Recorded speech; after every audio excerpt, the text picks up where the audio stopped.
I can... Yeah, there's definitely like a second line at the top there. Well, they also have to change the order a little bit, because Latin doesn't use the same word order that English does. Yeah, I see all twice. That kind of makes sense. I guess it's pretty close.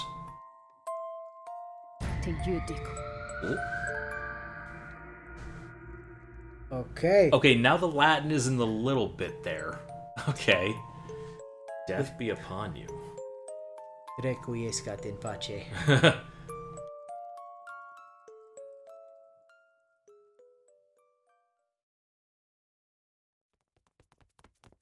Aoko fought against the pain in her back, which you clearly said had gone away earlier, well, it but faded, okay. But... As she ran through the mirrored corridor, she dragged Soujuuro by the hand. Aozaki, kizu wa? Not now, kid. We're trying to not die. Yeah.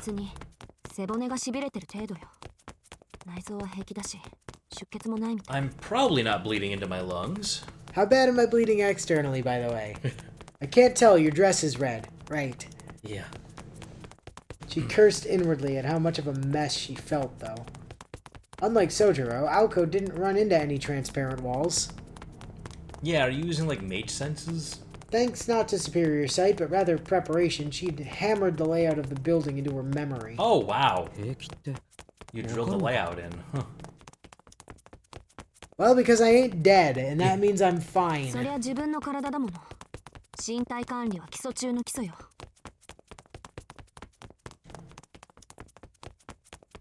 Aoko's matter-of-fact answer contrasted with Soujuro's nervous questioning. The corridor grew shorter with each and every left turn. At first, they were able to advance in a straight line for about 100 feet at a time.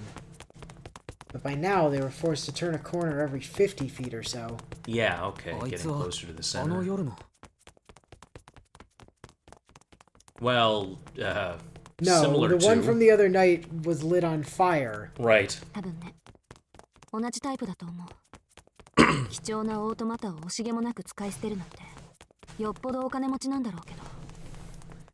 the bright side, Soujuuro, you didn't see a person get killed. Now you know. Also, Aoko, listen, those things aren't that valuable. They get thrown around as common enemies all the time in Grand Order. Wow. Those things are like a dime a dozen. Soujuuro furrowed his brows. He was grateful that she was answering his questions, but baffled by the strange words she was using. You know, come to think of it, dime a dozen is one of those, like, sayings that's actually aged better over time, isn't it? Because, like, it's always been like, oh, yeah, that's so cheap. You can get, like, a dozen for a dime, which was, you know, even when things were more cheap, like, also, like, you know, 10, 12, that's like, what, 1.2 cents each? Something like that. No, less. No, less, yeah. Yeah, like 0.8. Something like that, right? Somewhere in like the 0.8 to 0.9 cent per each range. But now... yeah. Now that's like literal. That's like a steal. Yeah. It'd be like saying penny a dozen back in the day. Yeah. That makes sense. Aozaki, stop. Yeah, and the thing's still behind us, dumbass.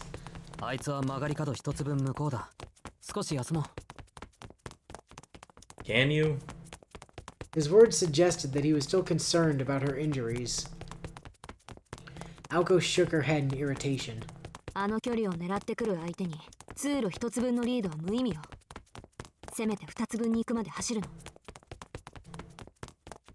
Soujuuro nodded. Yeah, you can't just be like... By the time it comes around the other corner, it can hit you. Yeah. With that matter settled, he asked. Yeah. I don't know. I panicked. I don't know. Why do you want to go back?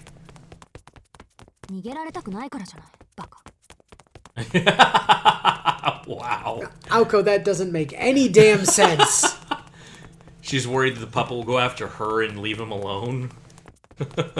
Answering curtly, Aoko glared at her naive prey. The two of them headed for the next corner. Yeah. Yeah, that also totally explains why she dove into you to save you from the stretchy arm. She doesn't want him to question that. Their legs began to slow as they rounded one more. Aoko rubbed her back as she tried to catch her breath. Though Aoko had insisted that she was fine, it appeared to have been a bravado. Even the usually clueless Soujuuro felt the desperation they were in. He stood behind Aoko with his arms folded. While they had a moment, he tried to make sense of everything. First, Aoko had nearly killed him. Though he was saved at the last possible second, it was by the strange, stretchy woman Aoko had burned to ashes 2 nights prior. He could barely make it out that night, but he considered it a her because it looked female.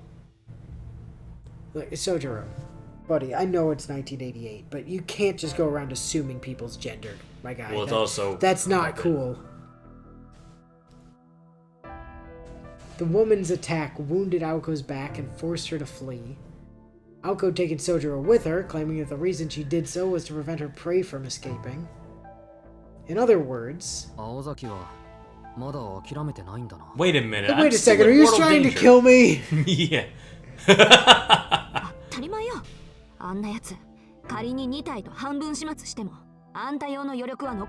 That's bullshit and you know it. Her tone was sharp, but even Soujuuro could see that she was struggling to stay confident. The damage to her body was too much to afford her any optimism.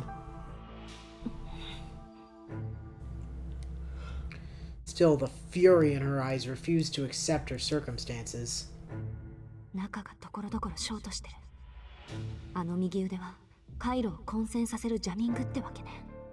Yeah? Though the proper response would have been for her to tremble in fear, she did nothing but shake her fists in anger. Why you? The disruption of formula was only supposed to work on absolute beginners. That's kind of you, though. Uh-huh. If it had been her roommate, the arm would have been repelled the instant it hit her and the attacker's circuits burned out, rather than her own. Attempting to establish a link to the magic circuits of another mage was like presenting your heart on a silver platter. It would be of no use in a battle against a superior mage. And yet, her adversary had been designed to do just that. Coupled with the attacks on areas of Misaki under Aoko's jurisdiction these last few weeks, it was a clear statement from the enemy, who, as of 2 days ago, had revealed itself as a fellow mage. In other words, the puppet saw Aoko as no threat at all. And is definitely targeting Aoko specifically. Yeah, by bringing yourself to an isolated place like this. While she was still angry, the whirlwind of emotions within her started to fade. Her face was that of a hunter, far beyond her years.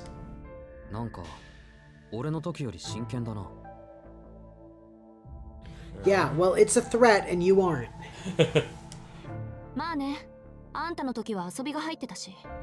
I was only... Yeah, I was just playing around. Soujuuro wasn't sure whether to be happy or sad at that. I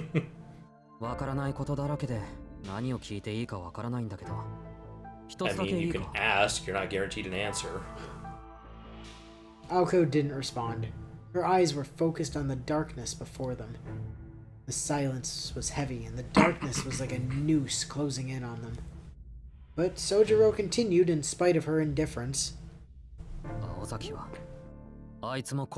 What, the puppet? A silence fell over them. It was as if the gloom was pulling them in. No response. Their breathing was the only sound echoing in the dim corridor. There stood Soujuuro, forcing her to confront her sins and the magician girl who continued to ignore him. They spent a few seconds, seemingly frozen in time.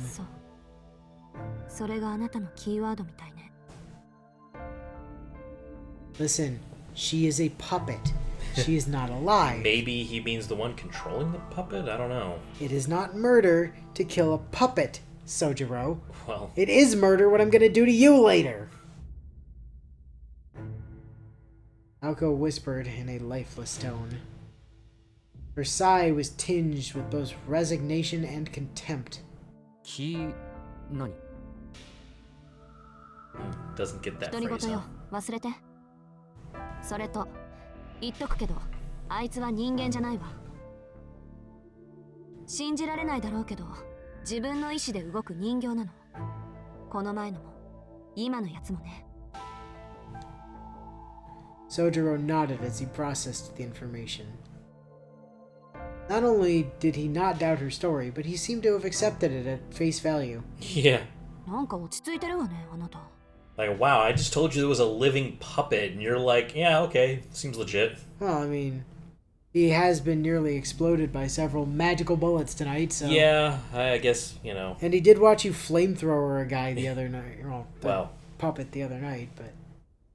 まさかもう何が何だかわからないから No, I have no idea what's happening. I'm just not thinking. I decided to just roll with it.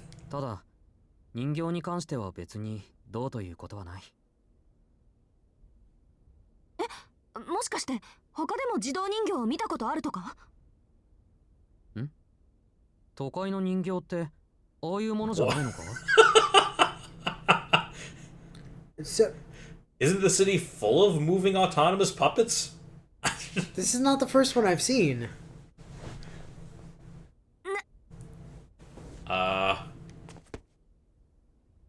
You have to remember you're dealing with an idiot, Aoko. She barely stopped herself from falling to her knees. Of course. How could she have forgotten?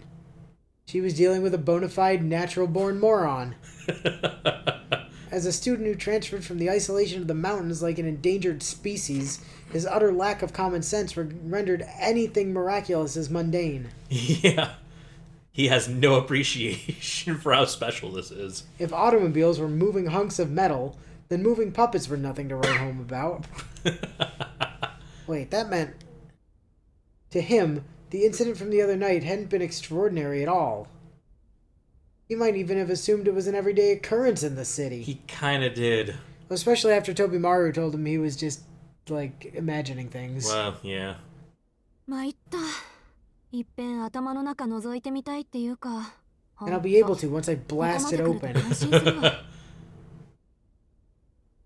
調子が狂うのも当然だった普通は私に襲われた時点でもっと違う反応をするはずなのに Like, I fired a gun at you, basically, and you looked relieved to know you found the right place.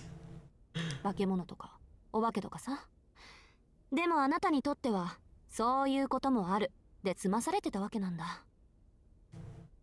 なんかバカみたいね私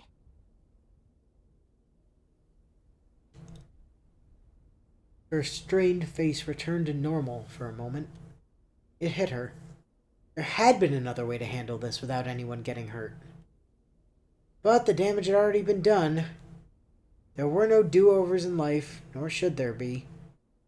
Her own mistaken assumptions had sent that situation spiraling out of control.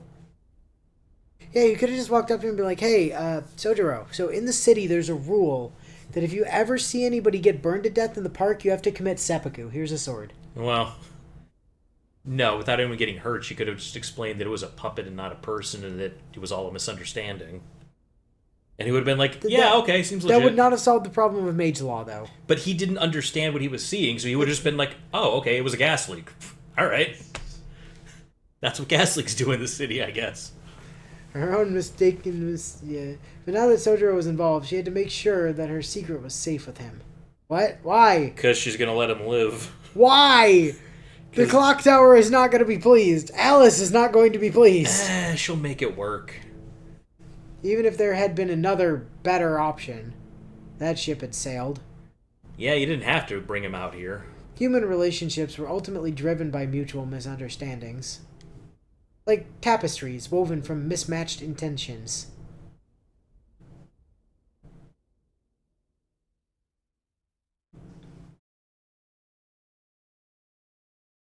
Break time was over. There stood Aoko Aozaki and Soujuuro Shizuki. The first idle conversation they had since first meeting had come to an end. Not that they had a choice in the matter. It was the jarring murmuring from around the corner that cut it short. Yeah.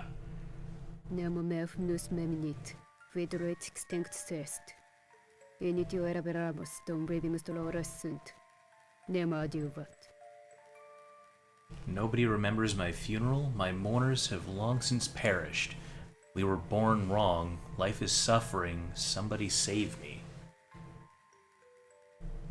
The enemy was just around the corner, visible in the mirrors parallel to it. I want to say that 悠長 last に話してる line 場合じゃないわね。 probably should have been とにかく今は nobody 距離を。 saved me, because Nemo means no one, but... oh! Oh, son of a Whoa, bitch! Jesus! Oh man, it did the Ryogi thing. Ah, yeah, the lines. Well, this is the case, it's just ricocheting bullets, it looks like. Yeah, but... Yeah. And in contrast to Aoko's elegant blues, its lights were a malicious red. ガンダ打ち Oh no, it's Gander! Whatever are we gonna do? Well, with enough force, they're pretty dangerous. There was a momentary flash of light before she even extended her arm. But the instant she saw the enemy, her dormant feelings erupted once more. さっきから邪魔なのよ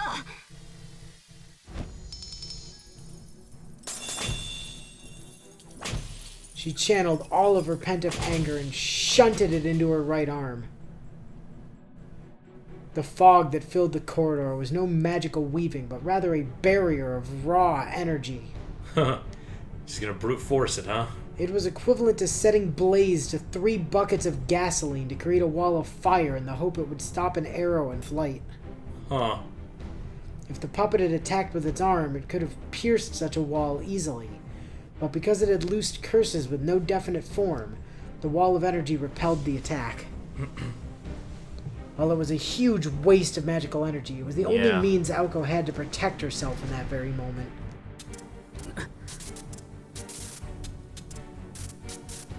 Unfortunately, its protection was reserved to Aoko alone. Oh. Soujuuro held his hand to his mouth. While the curse had been weakened to the point where Aoko could no longer feel it, it had plenty of effect on Soujuuro, who was not a mage. As if it understood this fact, the puppet turned its gaze from Aoko to the unanticipated human behind her, which it had somehow not been anticipating, despite the fact that it saw it earlier and tried to hit it with its stretchy arm. こいつは関係ないでしょ I don't think the puppet can really respond to you. Enraged, she swung her arm forward once again. The blue light formed a wall to block the Gander for a scant few seconds. Oh, right, mirror. I was like, oh shit, now there's 2 of them. Yeah, no. It was enough of an opening to exploit. Just as Aoko was forming the wall, the puppet pointed its right arm at her face, and... 関係あるみたいだから逃げるぞ Oh. Before the rocket of death could be fired, Soujuuro scooped her up into his arms. Running now. Thank God you only weigh 100 pounds. Yeah. Yes, only 100. How he mustered the strength to do so was a mystery, but he turned his back on the puppet and took off running. He was a nimble sprinter, resembling a deer leaping across obstacles. Soujuuro rounded 2 more corners, ignored whatever complaints Aoko was making, and eventually stopped in the middle of the 2nd floor. He set her down. Oh. よしここまで来れば少しは休めるな Okay, well, that bought us a little more time. Soujuro's shoulders heaved as he caught his breath. As light as she was, running while carrying someone else would make anyone winded. Yeah, that's not easy. She looked up at him in incomprehension. こんな体力あったのになんで Did you just bridle carry me? What the fuck, dude? Well, it's like you were down on the ground. I thought you were completely helpless, and then you suddenly just had that much stamina the whole time. But yeah, also, Why'd you wait until now to pull that out? You could have, like, probably gotten away if you just ran like that earlier. Well, might have just been a second wind. It made no sense. If he had the stamina to pick her up and run, surely he could have stood up and escaped when he had been downed earlier. Well, yeah, he could have. He just didn't feel like it. Oh. Oh, yeah, She broke his spirit for a bit there. That, yeah, I just gave up. I was like, fuck it. Yeah. So, well... His words were unfiltered as ever. Though in this moment, fighting for their lives, he lacked some of his usual absent-mindedness. 諦めてたってどうして I thought I was just supposed to do that in the city. さあ忘れたそんなことは I don't remember. That was like 5 minutes ago. Interesting. Though he may have turned away because he regretted saying it aloud, his words spoke volumes. For some reason, it pained Aoko to see him like this.